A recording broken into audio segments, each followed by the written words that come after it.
दोस्तों, ये जो बुजुर्ग आप इस वीडियो क्लिप के अंदर देख रहे हैं, ये लगातार ऐसा ही करते हैं। एक ट्रेन के सामने आकर खड़े हो जाते हैं, इस ट्रेन को गालियां देते हैं, बुरा भला कहते हैं और जब ट्रेन बिल्कुल इनके सर पर आन पहुंचती है तो साइड पर हो जाते हैं।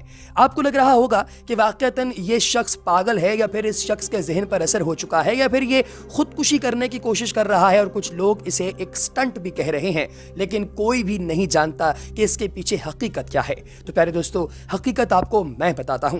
इस वीडियो क्लिप के वायरल हो जाने के बाद और इस खबर के इंडिया टुडे के अंदर छपने के बाद मुख्तलिफ लोगों ने इसके ऊपर रिसर्च करना शुरू की और अल्टीमेटली पता यह चला कि यह शख्स उत्तर प्रदेश के रहने वाले एक ऐसे बुजुर्ग बाबा जी हैं जिनका बेटा आज से 20 साल पहले इसी स्पॉट पर, इसी जगह पर, इसी फाटक पर ट्रेन के नीचे आकर मर चुका था।